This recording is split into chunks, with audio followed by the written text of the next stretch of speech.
I want to welcome our video internet audience to tonight's Global Capitalism Live Economic Update. It's a special night because for the first time in the history of this project, we do not have a live audience here in the auditorium.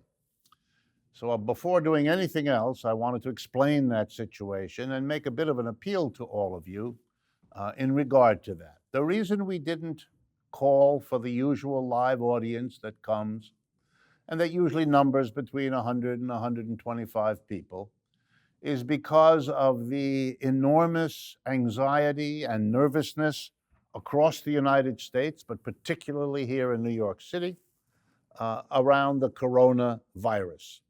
I will be talking about that in detail tonight because of its economic implications, but suffice it to say that people are now shying away from any event that brings large numbers of people together because of the risk of infection.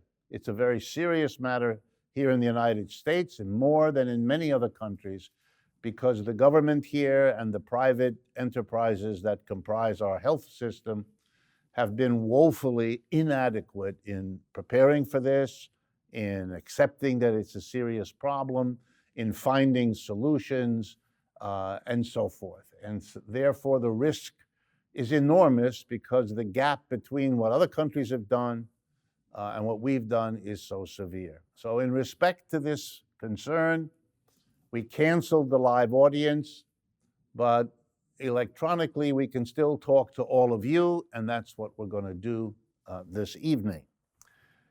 There is an aspect of this, though, that I have to bring to your attention.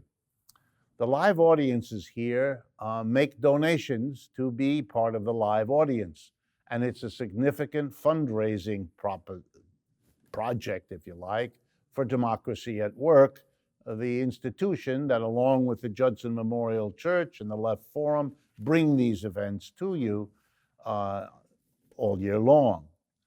And so I need to ask all of you, especially those who haven't had a chance to donate before, to please make an effort to give us a donation, not just for tonight's presentation, but for all of those that have come before and that will continue to come into the future.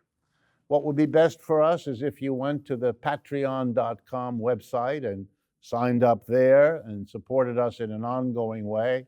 But you could likewise go to our website, democracyatwork.info, that you can see on the screen, and find a way to make a donation there. It's very easy to do once you get to the website. So either of those would be enormously appreciated and would enable the video filming of this event, the work designed to get it on the internet and make it available to you. We do ask you to do that. As soon as we can, we will resume live audience versions of this, as we have always done. That will have to wait, though, until we get a sense of what's going on in New York City and in the United States as a whole, and when people will be comfortable again getting together in theaters, in concerts, the universities are closing, and so on. And we'll let you know as soon as we know the situation. Okay, let me turn then to today's Global Capitalism Live Economic Update. And I'm going to talk about first three urgent issues. One is already mentioned, the virus and all that it implies. But there are two others that demand attention and a bit of a departure from the program we had originally planned for tonight before this crisis erupted. And for those of you in other countries, let me be clear. The coronavirus has been an issue in many parts of the world, particularly where it has hit in a severe way, China, Iran, and Italy, to be precise.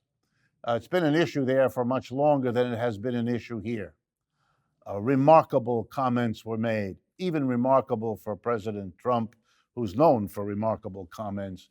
He basically made fun of it up until a week or two ago, when suddenly it dawned on him and everybody else that this wasn't funny, that this wasn't a passing fad, this was not a project concocted by Democrats or any of the other silly things he said. So now he's trying to overdo it to compensate for what he did before by rushing in and proposing things, most of which make no sense, and I will get to that a little bit later.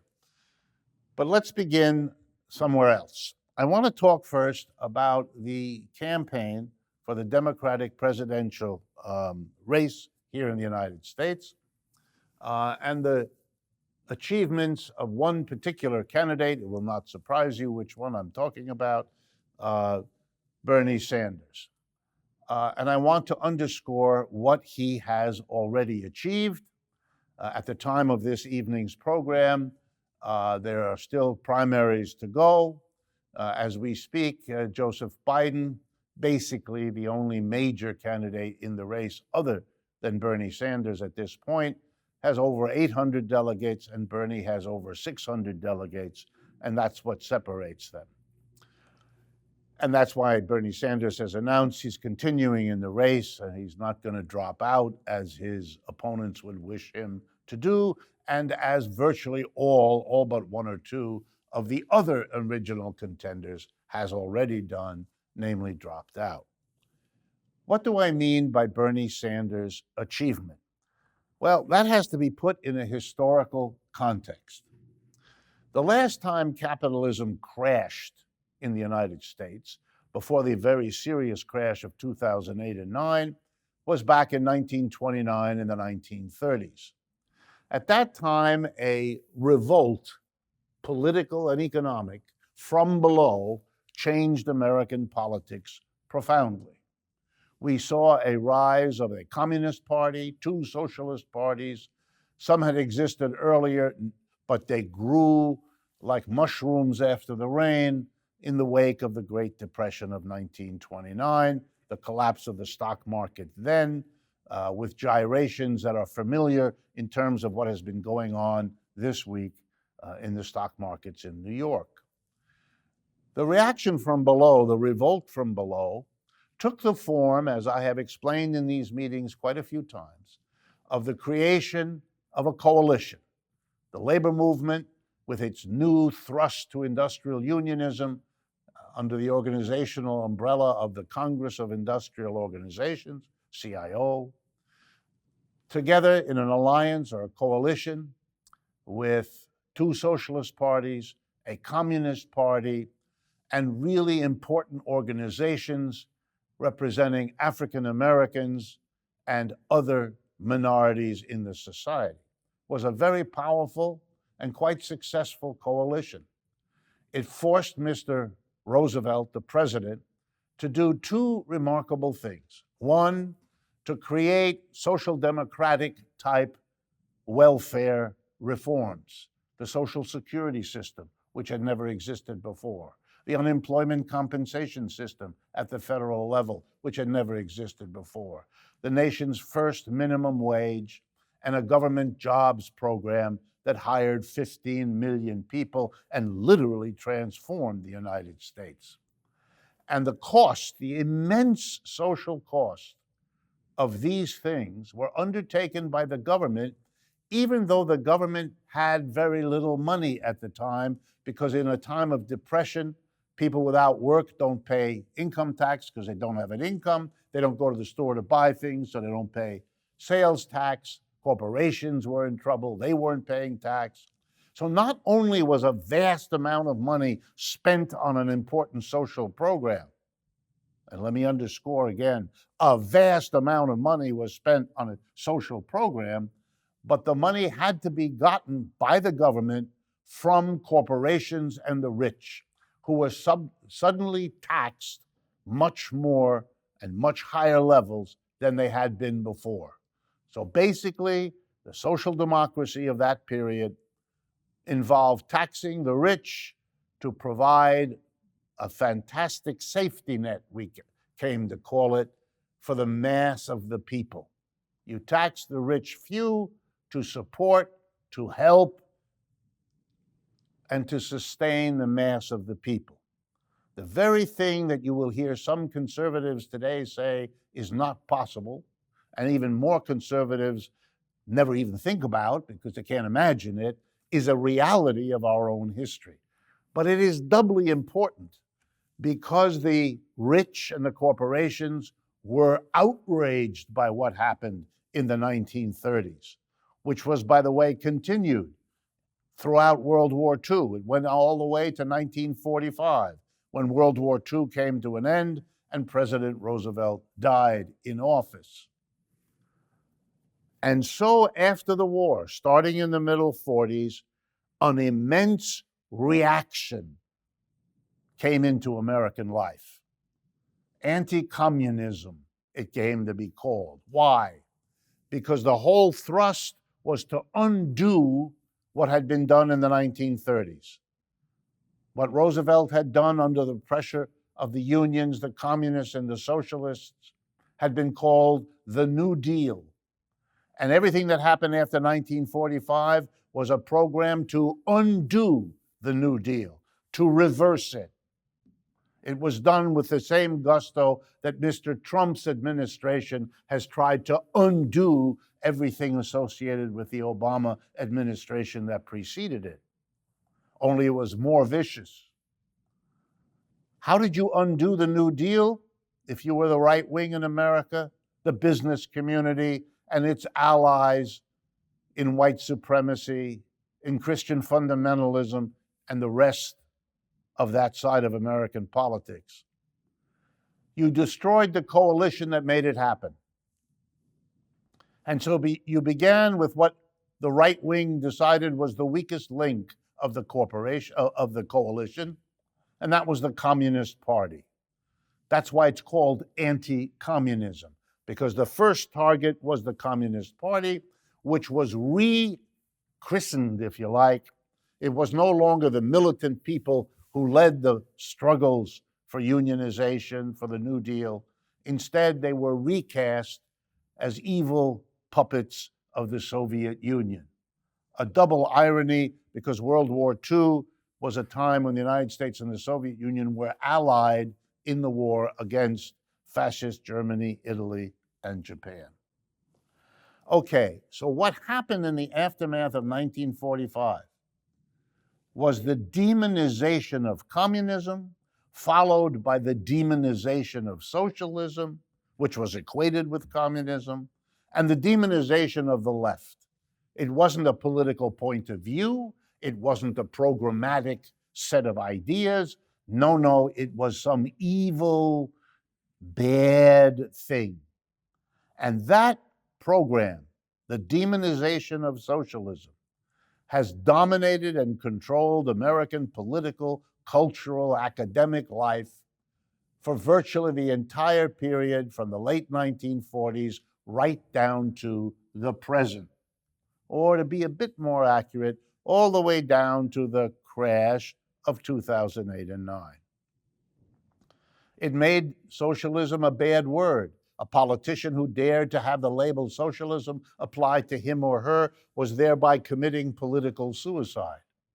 Candidates shied away from it. The Democrats outdid the Republicans in demonizing socialism to prove how distant they were from it, how much enemies of it they were, as the established leaders of those two parties still are to this day. And you can see that in their attitude towards Bernie Sanders. Sanders deserves not all, but a great deal of the credit for having finally broken the taboo, having finally undone the demonization, because he's done that. And that he has done whether he wins the nomination or doesn't. That has changed American politics by having millions and millions of people in every part of the United States voting. This is not simply saying something on a poll that some anonymous person asks you in the street or calls you up at home. That's one thing, what you can say anonymously. But wearing a button, putting a sign on your lawn, a sticker on the bumper of your car, saying, I'm a supporter of Bernie Sanders, which we have across the United States, is a completely different act. It makes socialism part of your neighborhood, part of your workplace, part of the movie theater you go to. People all around you, just like you, are socialists. That is a revolutionary change in American politics and culture and academic life and in the media. Being a socialist is now okay again, as it was earlier in American history and as it is in most of the rest of the world, where they have socialist parties and socialist governments and socialist newspapers and all the rest. The United States was the odd, different society under this cloud of anti-communism. And Bernie's campaign demonstrated to everyone that there are millions and millions, socialists here in the United States, and they're not afraid anymore. If I can be borrowing a phrase from another group, they're out of the closet, and they're all over the place. And maybe it's now time to be said to the rest of the American people, get used to it, because it's not going away.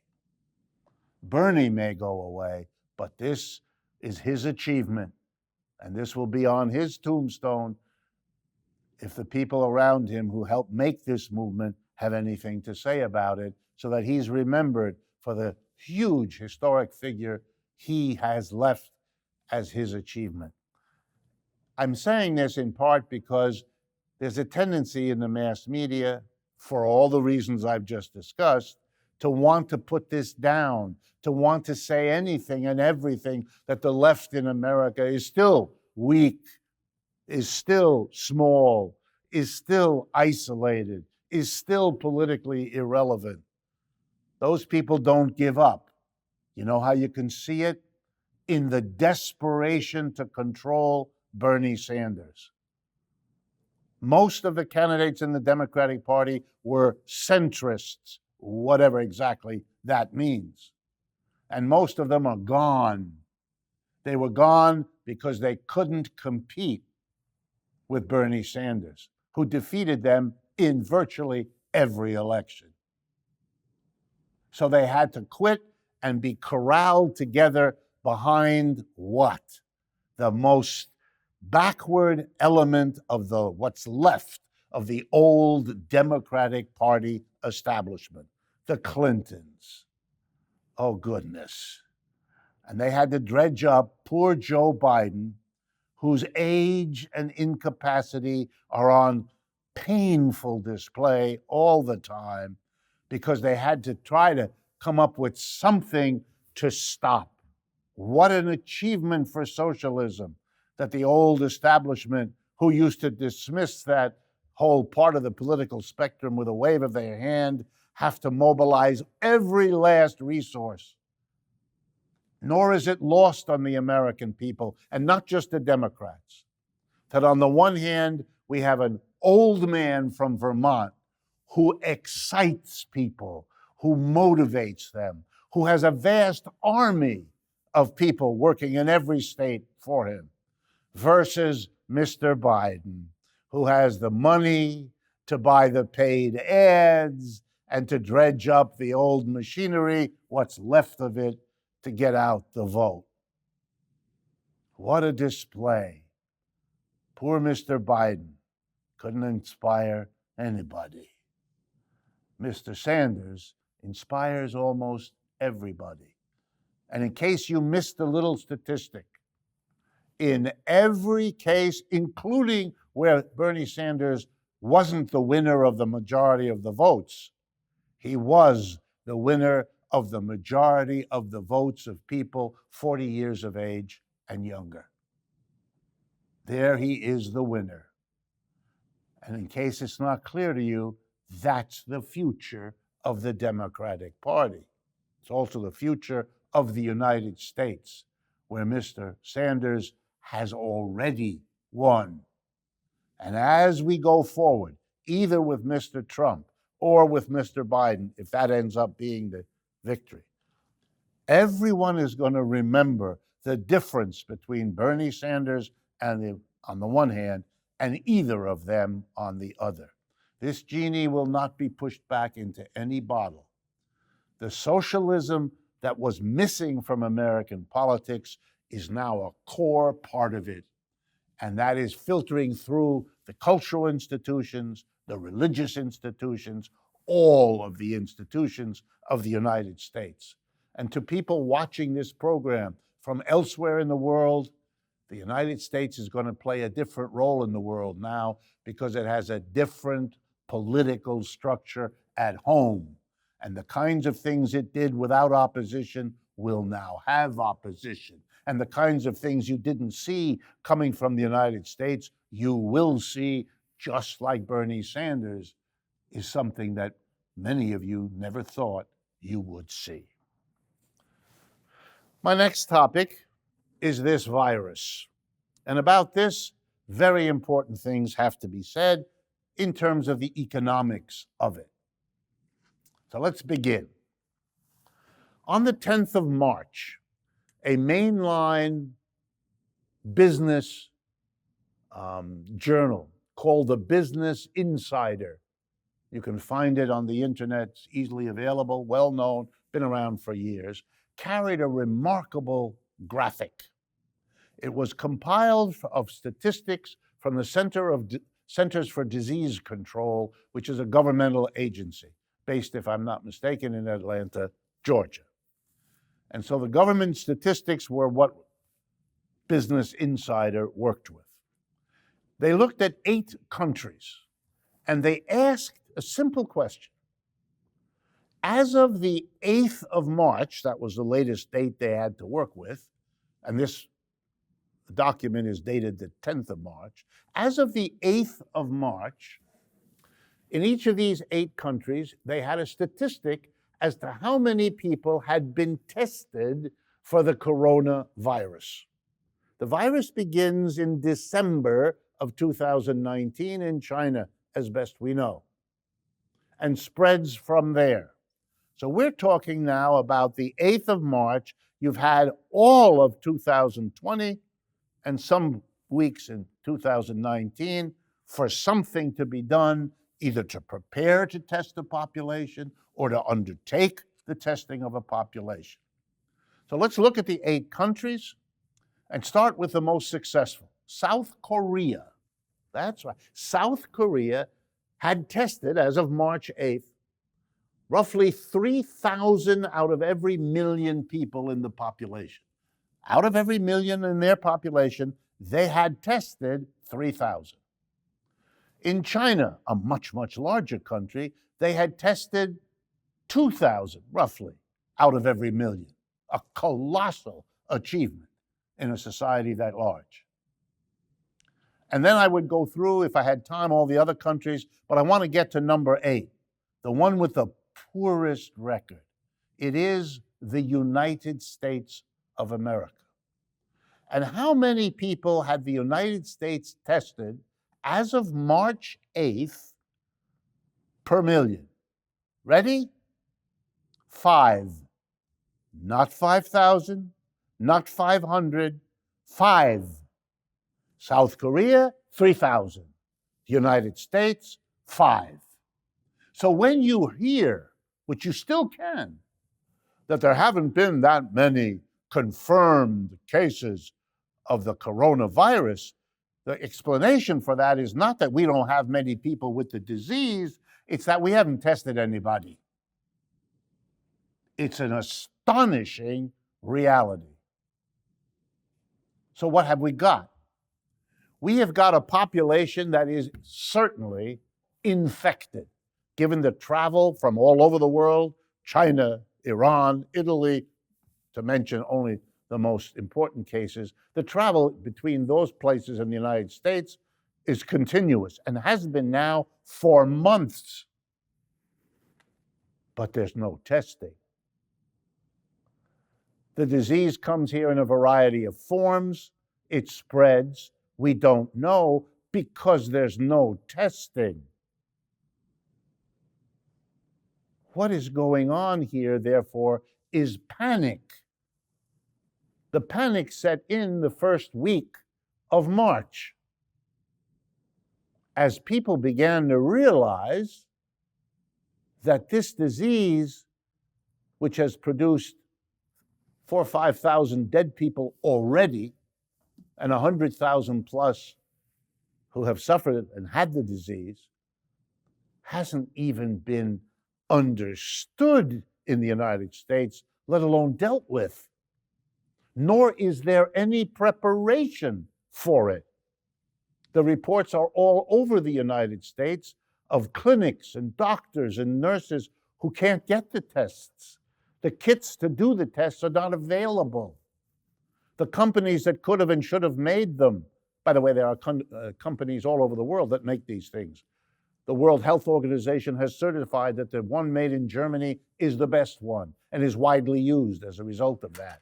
So there's no problem with availability of the test. It's just that they haven't gotten them here to the United States to find out. So, of course, the disease is spreading.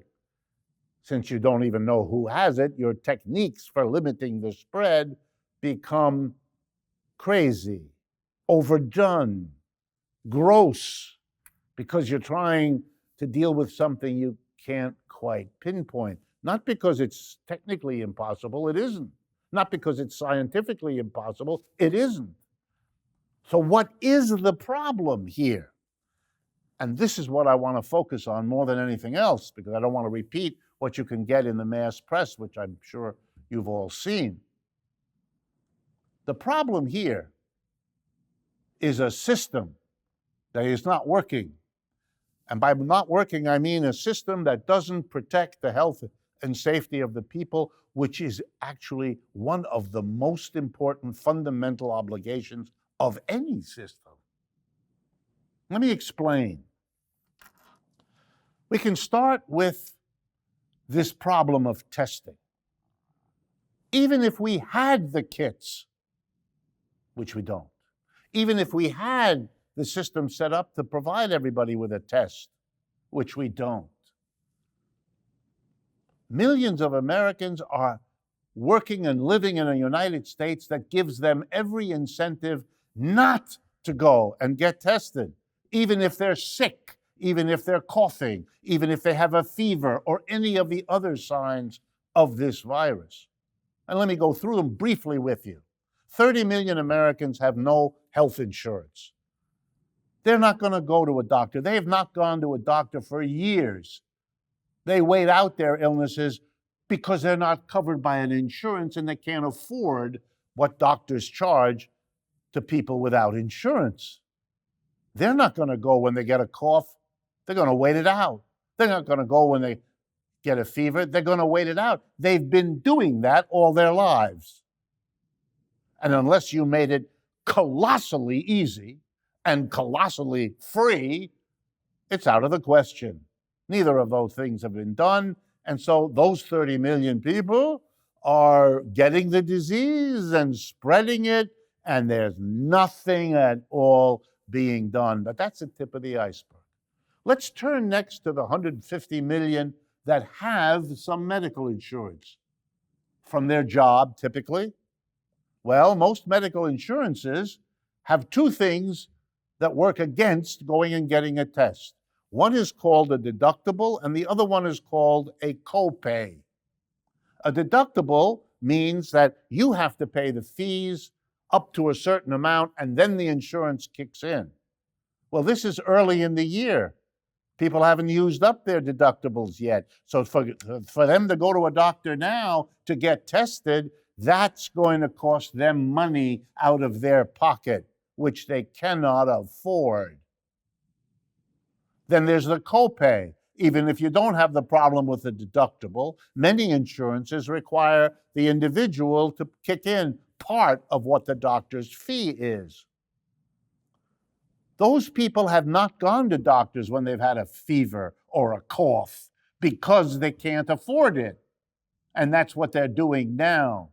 And that's what they've been doing for the last 2 months, giving this disease a chance to spread in ways we still cannot recognize or count or measure. But I'm still not done. We've got 10 million or more undocumented immigrants in the United States. They don't go to doctors because they're afraid that the record keeping of the doctor will find its way to the government, which will come and grab them and ship them back to wherever it is they came from. Those children in the cages that Mr. Trump is infamous for, what about them? No one knows, no one asks. So we have created an incentive in our crazy medical system for people to behave in a way that worsens this disease, doesn't solve it. But it's true on the supply side too, not just a demand for tests. Why aren't there any tests?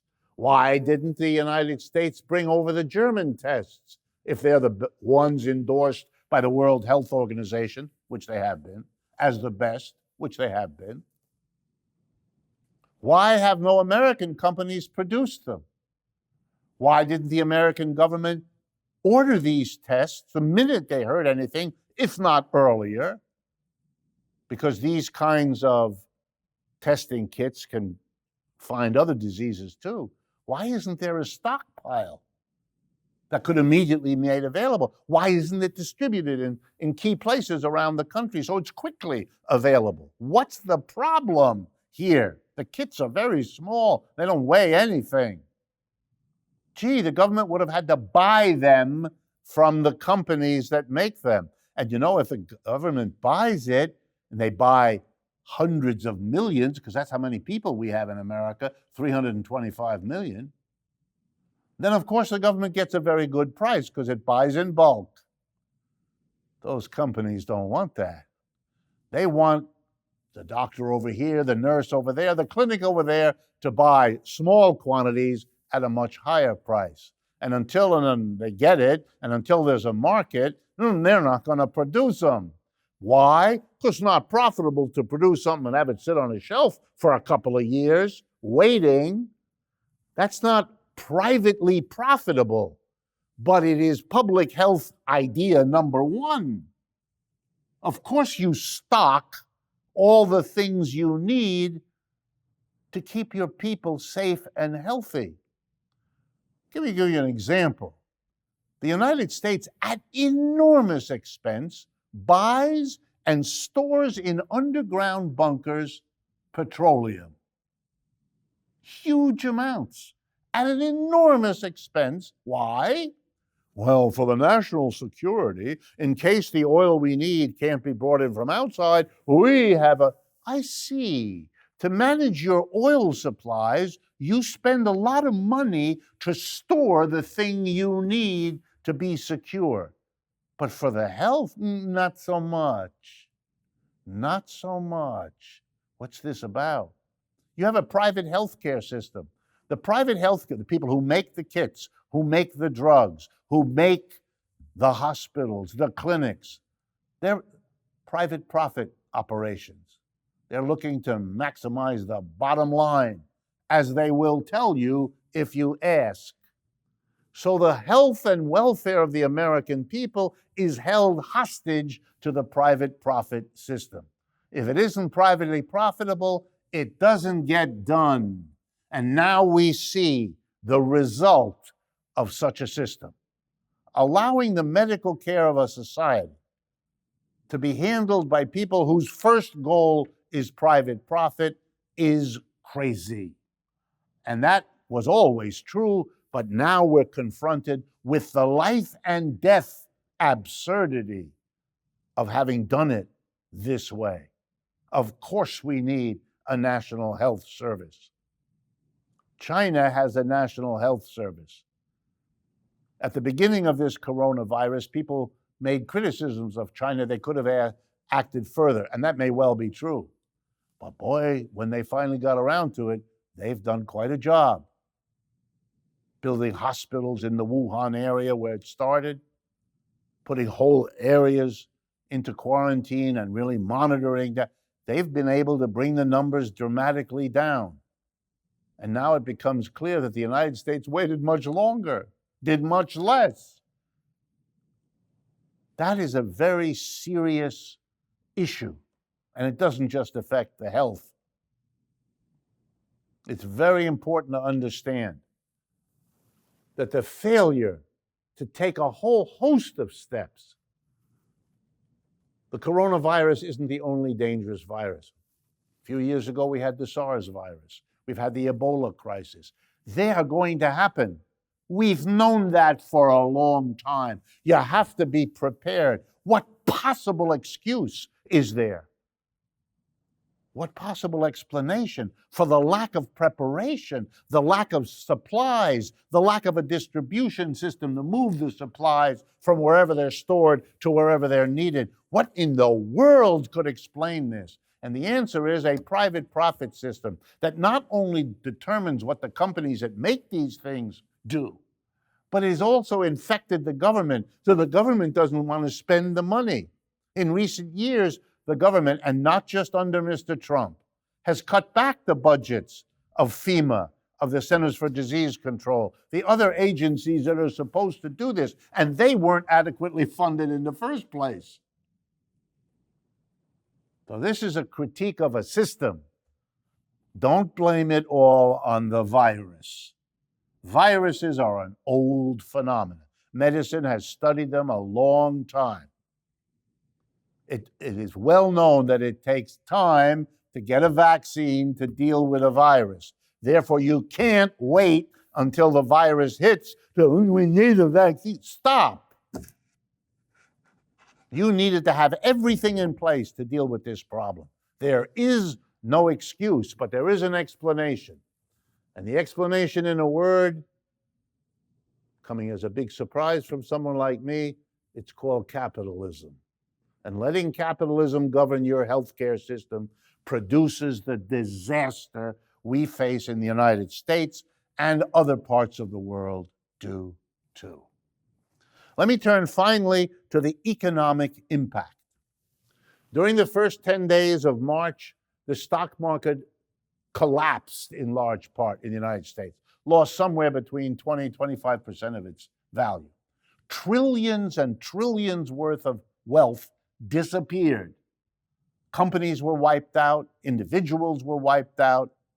The impact will take years to play itself out. We're just at the beginning. What's going on? Well, what's beginning to become clear to people is the scope of the risk. What do I mean? The coronavirus is so dangerous, and the unpreparedness of the United States makes the spread of it so enormous that all kinds of industries are basically shutting down. People are not going to movie theaters. They're hesitant to go to a restaurant. They're not taking airplanes or trains. They don't want to be where any one of the untested American population could cough on them or touch them or somehow pass bodily fluids to them, which contain the virus. So these businesses are drying up. And that has enormous consequences on those businesses. Let me give you just one idea, because it's going to be a theme this evening. This is a country, the United States, that has more indebtedness than ever before in its history. The government has record amounts of debt, By the way, I shouldn't have done what I just did. I understand I should go like this when I cough. That's one of the rules that's developing here in the United States. So, the government is in more debt than before. Corporations have greater amounts of debt, and even the mass of people have greater amounts of debt than they ever have before. Mortgage debt for the home they live in, automobile debt for the car they drive, the credit card with which they buy everything, and the student debt on top of that. Well, if the economy starts to go down, if the restaurants aren't full and the train tickets don't get sold and people are afraid to go to the supermarket, those enterprises not just lose revenue, but because we're indebted as a society, when they lose revenue, they can't pay their debts. They have to call the bank and say, we can't. We didn't raise enough money to pay the debt, let alone earn a profit for ourselves. The ramifications of this kind of breakdown in the economy, given our debt, means that our economy wasn't any better prepared for this virus than was the health system of the United States. And again, it's for the same reason. It's a profit-driven system. If it's profitable, well, then go borrow money from the bank and do it. Well, wait a minute. If something happens and the profit isn't made, you won't be able to pay back the bank. And there are many other examples. Companies sell shares of stock to people around the world and to businesses, premised on the notion that the company will pay dividends 4 times a year. You'll get a little check, your share of the dividends. That's your share of the profits. The coronavirus has taken away the profits. You're not going to get the dividends. The company is going to have to use that money to try to survive, not to pay it out to the shareholders. And for those of you who are not familiar with how capitalism works, the board of directors of a company, if it earns some profits, are they required to distribute them in dividends? No. They can decide to do something else, and that's what they're going to do because their survival is now in question, just like the health of Americans is in question. So you're seeing what capitalism does, but you're also seeing what capitalism fails to do. It is a system with spectacular flaws that are now on display.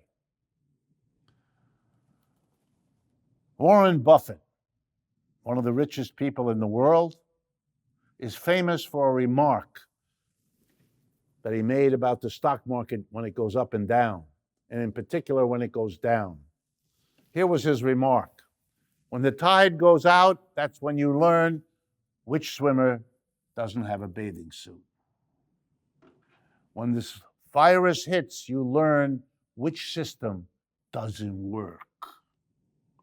And we're learning, and you're learning, and the lesson may be extremely painful. On the 11th of March, Christine Lagarde, who's a leading official, economic official in Europe, broke the ice by saying publicly it looked to her like a recession is coming. Recession is the word you say when the economy is about to go down and you're afraid to say the other word, which is depression. More and more American brokerage houses are telling their clients, get out of the stock market because the degree to which it can go down, we can't tell you, but it could be enormous. 3 weeks ago, the majority opinion in Wall Street was we wouldn't have a recession. Wow. That remark is powerful because in 3 weeks it's changed. Now the consensus is we're probably going to have one. And the real debate is only how bad, how far will it cut, and how long will it last. My next update is also wrapped up with the stock market, the coronavirus, but in yet another way that gives us another angle to understand the economic turmoil that we are now living through, and that will certainly be worse before it gets better. I'm talking about the bizarre developments over the weekend of March 7th and 8th in the oil business, the petroleum business. Let me go over it in case you're not familiar with it. A meeting was convened of the sort that is often convened by the major oil producers in the world who have organized something called OPEC, that I'm sure many of you have heard of, the Organization of Petroleum Exporting Countries. And they had a meeting, and in that meeting, they were dealing with a problem. It is a problem they have been dealing with for some years. But the media coverage of that event, those meetings on March 7th and 8th, has been very poor in explaining what one of the big problems was that they were dealing with. The media coverage simply focused on the fact that the Russians, a major producer and exporter of oil, and Saudi Arabia, the world's #1 producer and exporter of oil, failed to agree on something. They disagreed, and we're told everything that happened is a result of this disagreement. Well, even if you believe that story, the first question in your mind would be, what did they disagree about, and why did they disagree, particularly given what we know happened? So let me tell you what happened the next day, March 9th, right, the first Monday after that weekend. The price of oil dropped by roughly 25% in a matter of hours. The price of oil. Let me remind everyone, oil is how we move our vehicles by refining it into gasoline. Oil is how we heat a large number of our homes. Oil is how we produce, when we burn it, electricity that runs our factories. Oil is the major ingredient in fertilizer that grows our crops, and oil is a major ingredient in the plastic without which we can't move or function. Oil is as basic a commodity in the world today as any. So the first thing to understand in the oil business is to understand something vital to every corner of the earth, which has 7.5 billion people in it, is controlled by a tiny number of countries and big companies who can get together in one hotel in Switzerland. For those of you who believe in democracy, think about what I just said. You depend, in all the ways I just summarized, on oil, and you have nothing to say about how much of it's available and what it costs. Wow, what a system. Anyway, those folks got together in that hotel. They couldn't agree. And so the next morning, since they couldn't agree, the Saudis said, okay, we're angry. We couldn't agree. So we are dropping the price of oil and pumping a huge amount more of oil into the world economy, driving down the price, which is why it happened. That was a decision made by the same political leader who butchered a Washington Post reporter a few months ago. Same man made the final decision. We all live with the results. One man made the decision. That's like living in an ancient kingdom where the king decides to go to war and you lose half the members of your family. But that's not my focus. I just had to say it. I want to explain to you why the Russians and the Saudis couldn't agree, what the issue was, and what it all means. And here, interestingly, comes the United States, which is why the media don't quite explain this. Up until 10 or 12 years ago, the oil business in the world was mostly controlled by OPEC, the Saudis, a few other countries in the Middle East, Nigeria, it's a major producer, Norway, Venezuela, Mexico. The United States was not an exporter. The United States relied on oil inside the United States, and now it was kind of outrunning the supply, so it was becoming an importer of oil, not an exporter. And this was unhappy for the United States. It didn't like being dependent for something as important as oil on foreign suppliers. Plus, there was profit to be made. The Russians, a major producer and exporter of oil, the Saudis, they held back oil to drive up the price. As the demand for oil from the world grew, they held back the supply.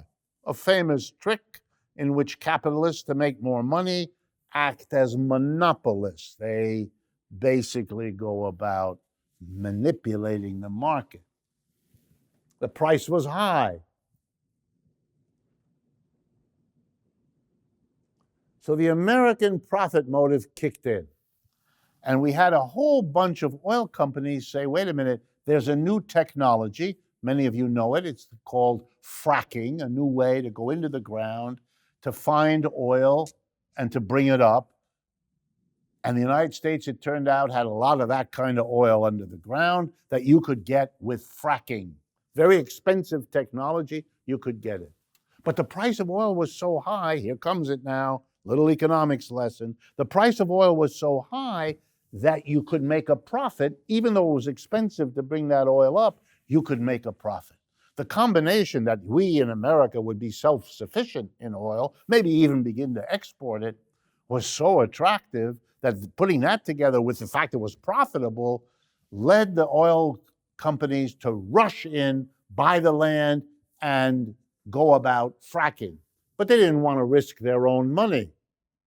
So they went to the banks of America, the biggest banks of America, and borrowed huge sums of money, which they used to set up the fracking industry. For a few years, it worked. The prices were high, the oil could be sold at the high price, and at that price, they made enough money to pay the loans from the banks and to generate hefty profits for themselves. Good news in America, but not good news for the Saudis and the Russians. Why? Because the United States, by producing all that new oil, was increasing the supply of oil. And that would have, if everything else had stayed the same, drive down the price, which the Saudis don't want to see because they sell the oil in the world, and the Russians don't want to see. The Russians were particularly angry because the United States was putting sanctions on the Russians at the same time that it was undercutting the ability of the Russians to earn money from exporting oil. The Russians were angry, so were the Saudis. They tried for a while to pump more oil. Why? Because it would drive down the price. And it did. It hurt the American fracking industry, but not enough to really kill it. This time, they want to kill it. That's what the Saudis are doing. They're driving down the price. So now, with the price, if it stays at what it now is, in the neighborhood of $30 a barrel, the fracking industry cannot survive. And that is a blow not only to a major industry in this country, but it is a severe undercutting of the banks in the United States because they cannot get the interest and the repayment of the loans they made to the fracking. The Saudis are enraged and the Russians are giggling. They're finally making an effort which both of them see advantageous to, if not destroy, sharply reduce the American fracking industry. In other words, we are all witnesses and victims of a struggle among a handful of producers, American, Russian, and Saudi. That's how capitalism works. It concentrates power, it concentrates wealth, and then the rest of us live with the results. Even to the point that when there's a sudden drop of oil, most people don't have the faintest idea what happened. And they read a story, Russians and Saudis didn't agree, without an explanation. It's all left mysterious. It shouldn't be. This is a war for who controls the turf. It's no different from the war in certain neighborhoods, who controls the cocaine business, who controls illegal activity. This is exactly the same. One of the reasons people are so fascinated with movies about crime is they know that these are metaphors for what goes on everywhere.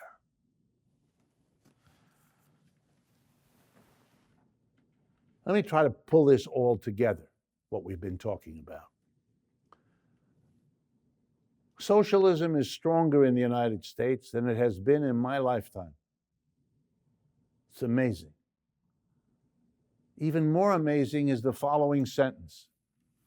Capitalism is weaker than it has ever been in my lifetime.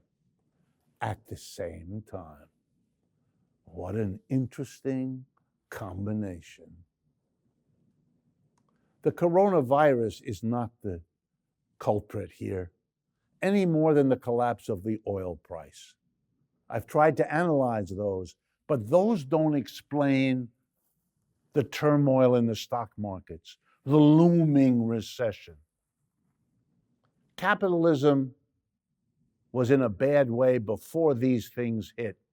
They really, both of them, are straws that broke a camel's back. But like the straws that break the famous camel's back, they can only do that because that back was already under severe strain. It ain't the virus that did it, and it's not the oil price. Oil prices have bounced all over the place without causing the turmoil we've seen in the stock market. Viruses have come and gone without causing the turmoil we now see in the stock market.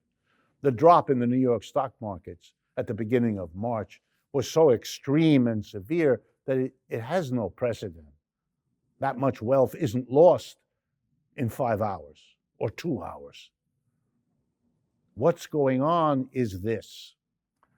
Capitalism has a 300-year history. In that history, it has shown itself to be a remarkably unstable system. It has downturns on average every 4 to 7 years. No matter what has happened, it's maintained that average. In every corner of the globe, in every country where capitalism has settled, it has shown that pattern. Now that's an average, which means sometimes it can be less than 4 and sometimes it can be more than 7. It's the average. Well, now, if you know that, then the burden isn't on me to say there's a downturn coming. Everybody should know that. We've had one without interruption for 300 years. They've tried everything, Keynesian economics, you name it, to control it, to stop it, and it hasn't worked. So the burden isn't on me to make the case we're going to have a downturn. The burden would be on anybody who doesn't think a downturn is coming. So the question isn't whether, the question is when. Well, the last downturn in the United States was 2008 and 9. So 4 to 7 years, whoa, we're already beyond the average. It's 10 years since we had the last downturn.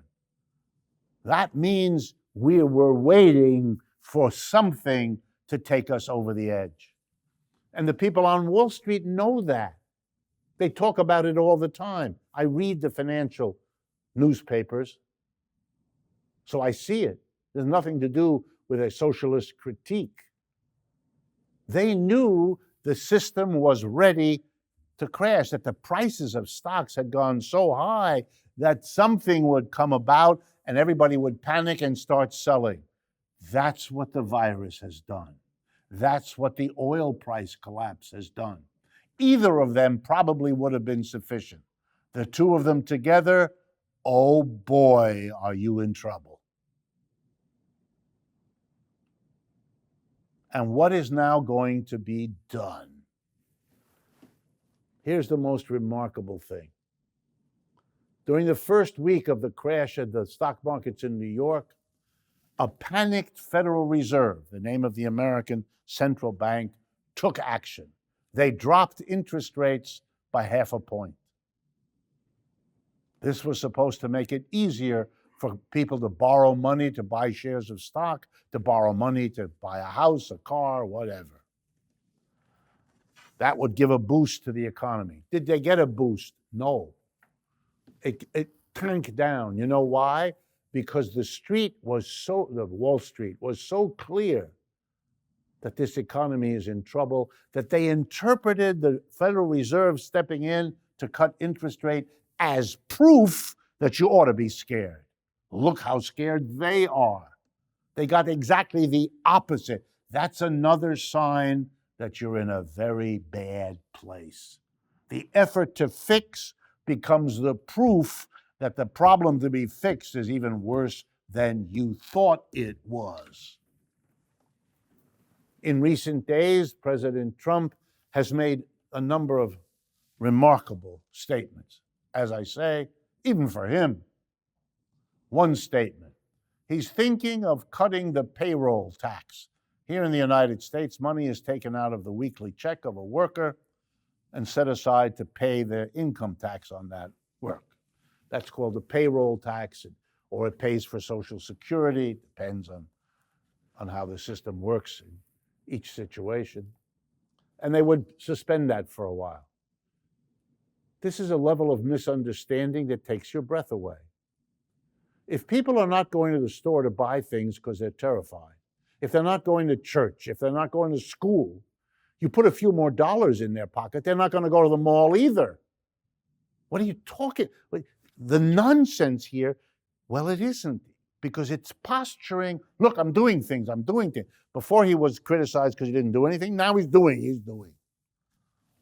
That's a sign of a system utterly out of control. Then he announced in a meeting on March 10th, a meeting with airline executives who said to him they don't need a bailout because they have so much money in cash. They've been so profitable for the last few years, and the tax cut of December 2017 gave them even more. They don't need any, thank you. The president said, I'm going to give you a bailout anyway. He wants to appear to be doing something, and the fact that the industry he's going to do it for doesn't want it and says so makes no difference. That's a sign of lunacy. Finally, he has expressed particular concern for the hotel industry and the travel industry because they have been badly hit. What a remarkable display. He's worried about the profitability and viability of the industries. He's not worried about the life of the people. He's not out there announcing a draconian production and distribution of test kits. Let me give you an idea of what the South Korean government did, just to give you an idea, and there other governments have done things like this too. South Korean government, which by the way has a national health service in South Korea for every citizen. In any case, they said testing for the coronavirus is universally available and free of charge to anyone. It specifically included undocumented immigrants, because South Korea has them, they too, and there will be no communication with other government agencies. Immigrants are told there is no risk, come and get a free test. Well, what, we can't manage that in this society? To this day, nothing of the sort has been proposed. Here's another suggestion which happened in other countries. Any time lost by any worker leaving his or her job to go get a test will be compensated by the government. I didn't mention it before, but of course, yet another way the United States capitalism is working against solving the problem is that millions of American workers do not have paid sick leave, particularly in the retail industry, in the fast food industry, and so on.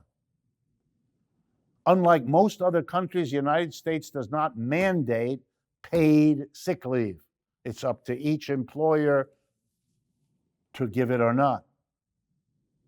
So some countries have said any money lost at your job because you go for a test will be compensated.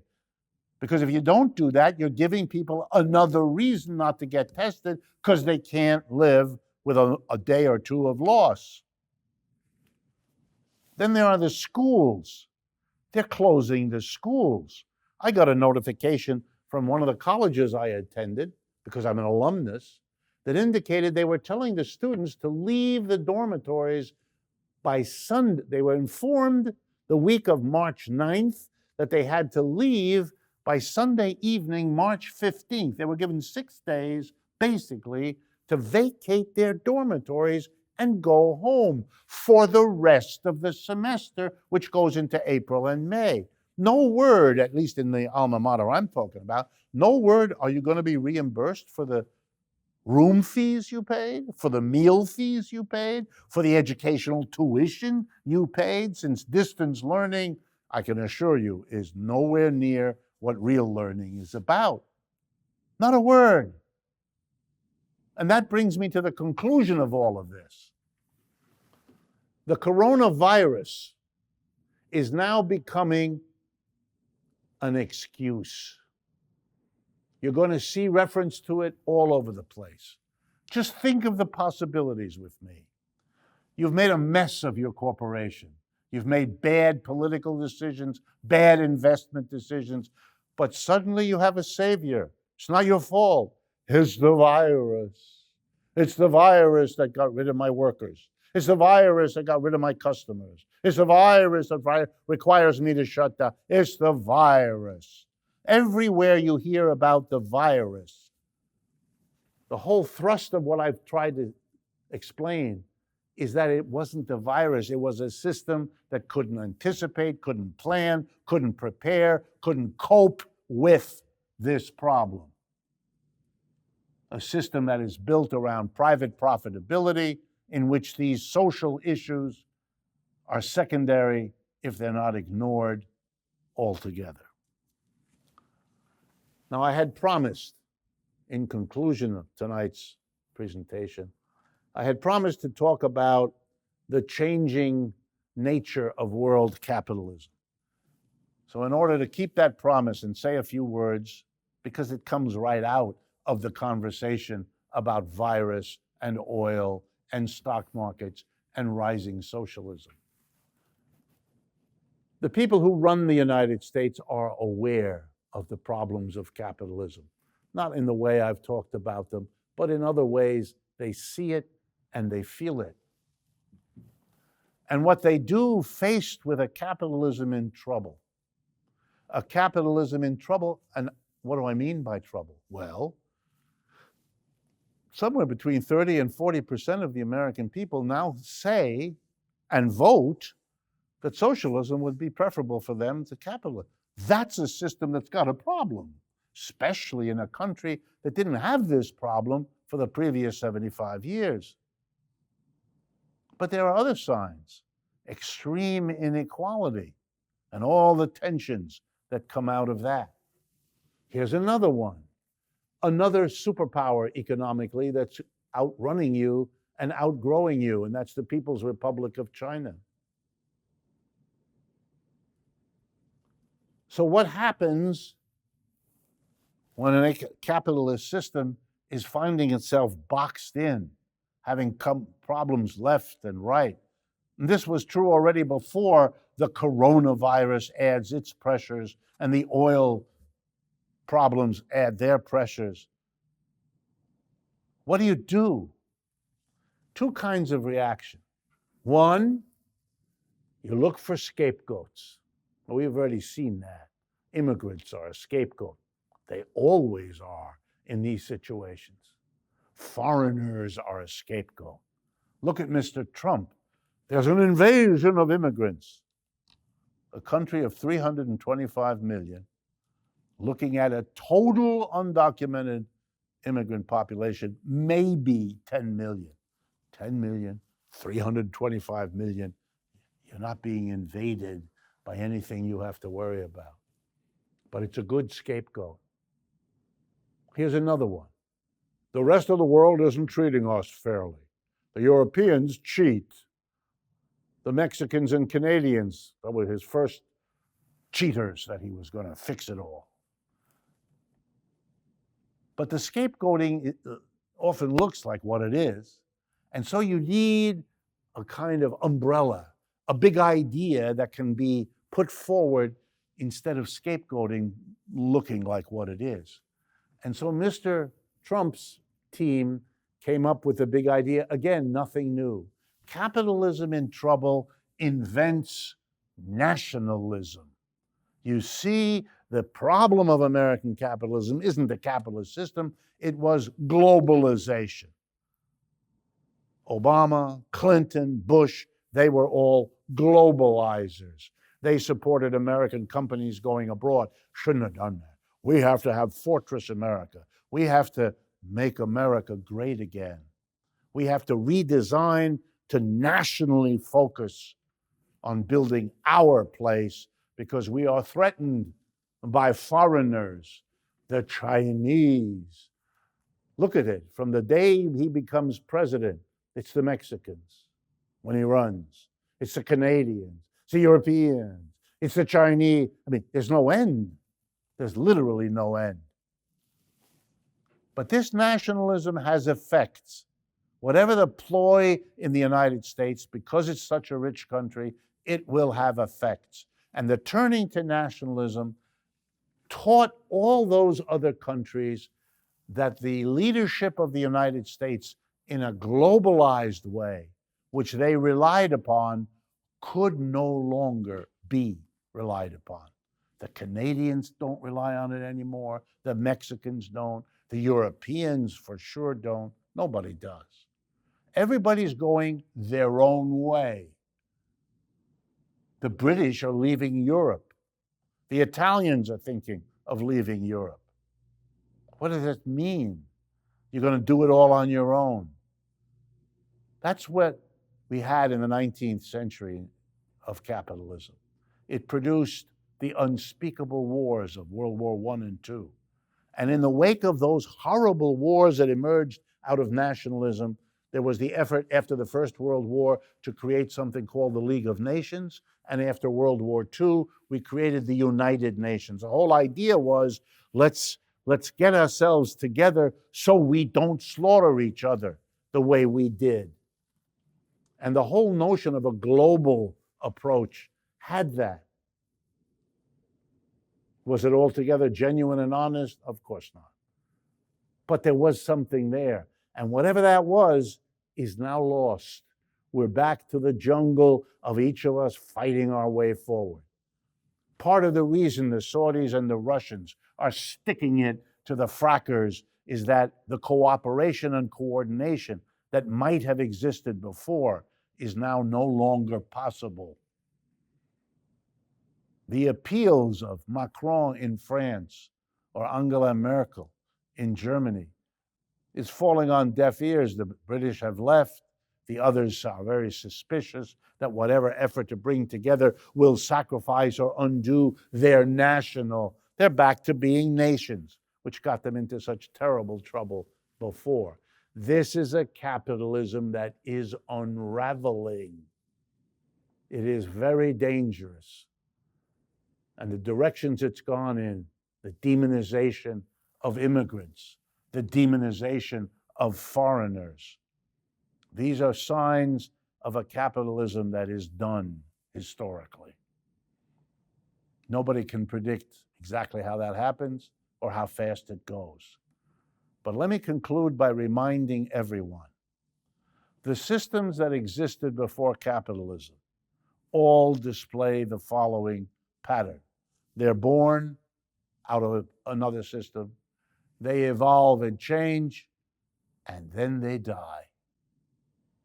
That's what happened to primitive tribal economies. That's what happened to self-employed economies. That's what happened to slave economies. That's what happened to feudal economies.